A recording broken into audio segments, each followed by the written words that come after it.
Tucker's back now with part 2 of our series, Is College Worth It? If education is the key to success in this country, and a degree from a brand name school is a virtual guarantee of future wealth and power, and we believe it is, then one of the most important questions we can ask about America is this: how exactly do you get into a prestigious university? What are the standards? Well, remarkably, nobody really knows the answer. College admissions is a bewildering mystery to most of us. It's a treasure map with the directions obscured. And that's not an accident. Colleges consistently refuse to explain how they admit students.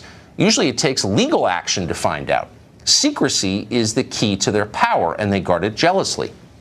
But there are some facts available. Thanks to whistleblowers in college admissions offices and a series of civil rights lawsuits filed over the years, we do know something about admission standards. The main thing to understand going in is that no matter what you may have heard, higher education is not really a meritocracy. There aren't a lot of slow kids at Harvard, but that doesn't mean the smartest and hardest working applicants get in.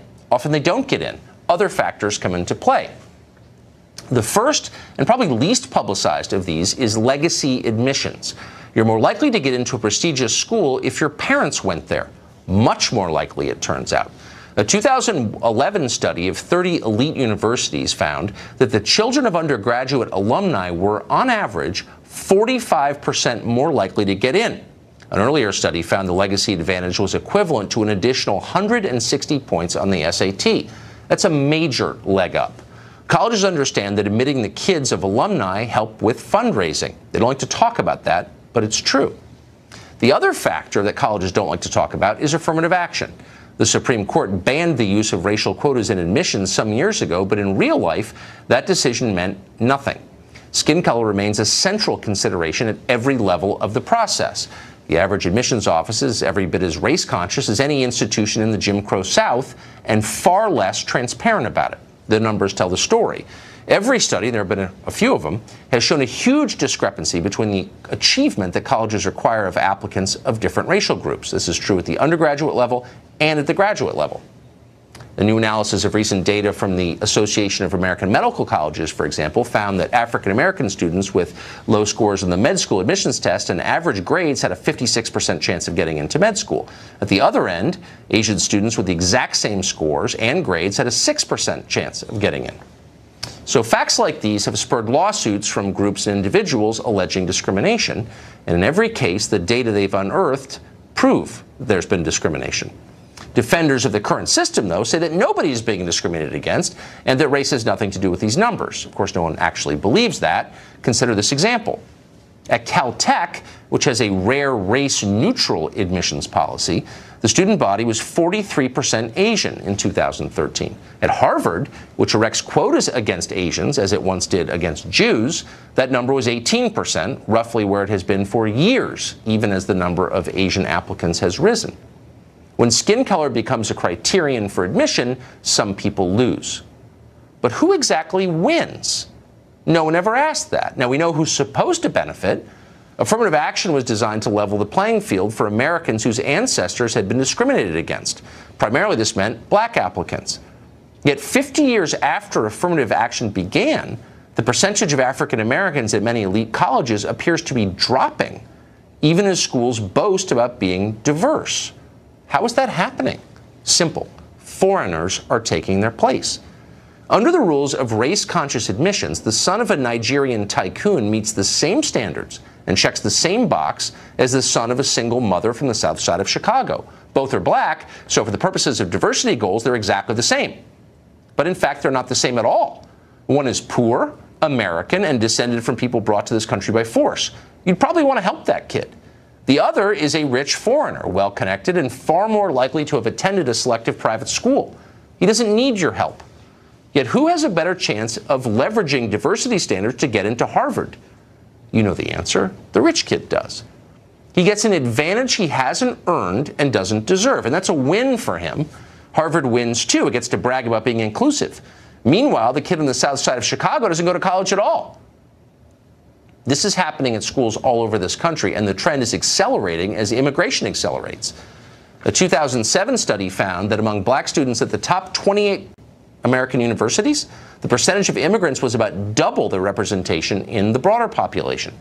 At Ivy League schools, students from immigrant families accounted for fully 41% of black freshmen. At Harvard, a study 3 years earlier found that 2/3 of all black undergraduates were from immigrant backgrounds.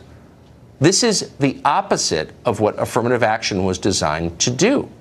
Yet over time, the definition of who is eligible for affirmative action has expanded even further, moving even farther away from where it began.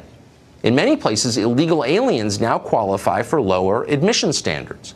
Universally identifying as Hispanic rather than white gives applicants the equivalent of 130 points on the SAT. So this is a huge advantage for newly arrived immigrants over native-born Americans. Yet it's puzzling if you think about it. Why should the descendant of Spanish conquistadors get preference over the great-grandchild of indentured Irish servants? What injustice is resolved by putting one over the other? How is that fair? How is it just? Well, of course, it isn't fair or just, which is why it is never explained or defended, only imposed. Americans lose in this arrangement. African Americans get shafted completely in favor of foreigners with no connection to this country or its history. Yet few complain about this because almost nobody really understands what is happening. And that's why the admissions process is secret, so you won't challenge it. Catherine Lehman is chairwoman of the U.S. Commission on Civil Rights. She spoke with us about all of this just a minute ago. Thank you very much for coming on. Thank you for having me. So what's the purpose of affirmative action? Why do we have it? Well, the goal is to make sure that our colleges and universities have a chance to achieve the diversity that they say that they want for their schools, where the long-standing precedent is that they can use affirmative action if there are no other means to achieve that diversity and to be able to satisfy their educational mission. So it's not an attempt to redress past wrongs. It's simply for the sake of variety. Well, it started as an attempt to address past wrongs. I think that goal continues to exist, but the reality is that schools have, of long standing, said that what they want to do is to educate students to live in, work in, be prepared for an increasingly global society and to be able to be full participants in the world that they will enter. And so achieving diversity is one way of making sure that students are able to be educated toward that end. So if you factor sports out of it, and this has been done, and you reduce it to grades and test scores, it still remains true that Asians, East Asians, Chinese particularly and Koreans, score like 500 points higher than other groups with the same admissions rates. And so here's a flaw in your analysis. Yes. You're reducing it to the test scores and the grades, which the court has said specifically you cannot do. The schools, the colleges and universities have a First Amendment academic freedom interest in selecting whom they want to educate and how they want to educate them. And what they say is I'm not contesting the right. I'm just saying it's right. prima facie discrimination. And if it were happening to any other group, of course, there would be a total outrage. Well, I think it would be a total outrage if it were discrimination, period. What the court has said is that that's not how to analyze it, and that's not discrimination. The court has said you take a look at whether the school is analyzing all of who a child is. No, I'm aware of what the court says. I don't think it passes the common sense test. But let me ask you this. Do you think, if you conceded that part of the purpose of affirmative action, and I think the purpose that most Americans would identify with, if there's any part of it that they would, is the idea that there are groups in America, particularly African Americans, who are discriminated against historically, and this is a way of making good on that, or trying. So how does it make you feel when you see the numbers that foreign-born black students displace African American students, especially at prestigious schools, at a really high rate? And then the school gets to say we're diverse when they're letting in, the kid of the Nigerian ambassador. Doesn't that seem a perversion of the purpose?